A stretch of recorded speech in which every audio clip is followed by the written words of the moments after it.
Thank you. I want to make an elaborate statement a bit, to elaborate on this one.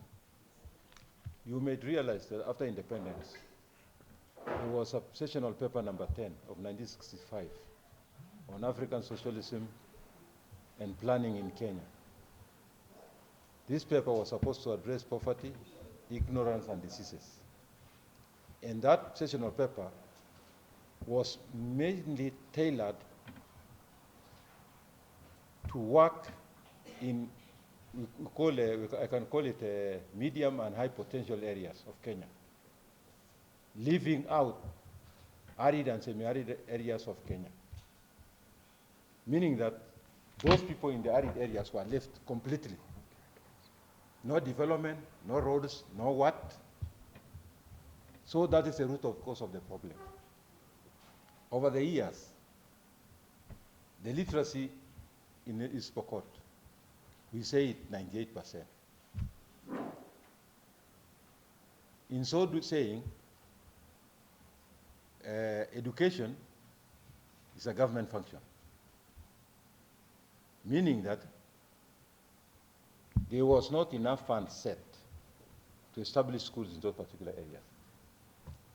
Secondly, the churches, which were supposed to bring a spiritual nourishment, we got amiss. In 1950, we had what we call Kolowa Massacre in Kolowa, following what they call Dini Msambwa. And this Dini Msambwa was not, to me, was not a Dini in such. It was a way of trying to repulse the white men who had occupied farms in Kitale area. And it was started by somebody called Elisha Masinde. Then, from his perception to me, was that he wanted people who were warlike to repel the white men from the highland. So they created something in Msambwa. That man came, he's a Pokot, he took a Pokot from Kapenguria. This guy came all the way to Churo, singing something like songs, church songs. Reaching Kolowa, they met with the security forces. And so many people were killed. If you go to Kolowa, you will get about 1 square kilometer where grass don't grow, meaning that blood of people was splashed there. From there, then the East Pokot people refused the church completely. And you know, development in Kenya started from the missionaries, 1895, coming to Ukambani and spreading all over Kenya. So when we refused the church, definitely we were done. So after independence, the same thing have applied. So in the second part, I'm trying to say, thereafter, these people just start staying like that, no development, no what. Secondly, there is this issue of proliferation of arms.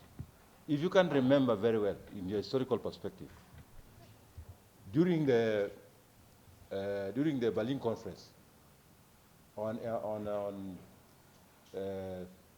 petitioning of Africa, you realize the Europeans were taking countries. Kenya, British, Tanzania was German, Uganda was that one, Ethiopia was the same. Then what happened?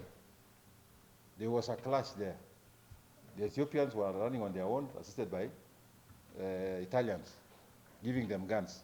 And they decided to take North Turkana, giving them guns. 1886 to 1899. These guys had guns. So it is those guns which are used to raid the Pokot after that. So one of the issues, proliferation arms, is porous powders. After the Oster of Amin, you know, those soldiers came to Kenya. After Oster of Said Barre, of course, proliferation of arms. Don't forget, in Ethiopia and Sudan, guns are sold in the market, just like the way you go and buy them. So, when now disarmament is being done, the government disarms the East Pokot because they're inside Kenya. But now our neighbors, the Turkana, as the access, they run outside the country. And after that, they come and raid us. So this becomes tit and that. Now I want to say, it is so important that the operations done by the government over the years was very bad, because they were not looking for criminals, they were looking for any Pokot. But now I want to thank the current government, where they have realized, no, that's not the case. We are going for the culprits. And you see now the operation we have now is got a human face.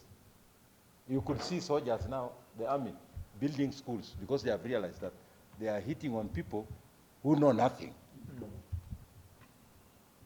Children who are supposed to be in school are just herding animals there. And these animals are not there because of climate change. So if you just get finished, you'll go for your neighbors. So I believe that understanding this thing, the way the government have done it, personally, I allowed it so much. Because the operation now going on has got a human face. You only go for the criminals. And that's why you see now, that issue has gone a bit down. That's why the fact that, you know, a disease, if you have a disease and you go to hospital, you cannot get healed immediately, isn't it? It has got some effect. To us, we see that we are now at least peaceful, despite the fact that, of course, there are some few elements. And I think that going this way, where the government have provided now, started constructing schools, and the church are doing their best now to construct churches, and we get some roads and whatever. There are some of these areas which are no hospital, telling you. We went with the bishop and he was wondering, and he comes from Baringo. And he was wondering. Those people from Rwanda was different. Like him coming from Baringo, he was wondering whether were there people like this. I told them, that is why we have to think on our leadership in the counties, so that we do what we call, what we are describing here, isn't it? That we should at least give a chance to the whole communities. We have 3 communities, bigger communities. Then you get now here marginalizations there, the governor, Tugen, the deputy, Tugen, senator, women rep, everything, you see? How do you expect them to get development? So these are some of the issues now we have learned, and that's why we are together with the bishop and everybody, saying no, we made it wrong. And I think right now, I'm very happy that we are going to get it right, going forward, with the assistance of the government, and the assistance of all our people who have decided to embrace peace. Because now there's no victimization. Whoever has got a gun, surrender it to the government, by name, isn't it? The innocent one, okay. And the church are doing their best. I must thank the church, they stood by us. So otherwise, ladies and gentlemen, there are so many we could talk. But I know we are now in the right trajectory. I'm proud now that we are in the right trajectory with the church, with all the stakeholders, peace holders, and everybody. Even the government supporting us. Then I think I feel at least. I suppose the previous day when they were picking somebody from the market, slaughter him and say he was found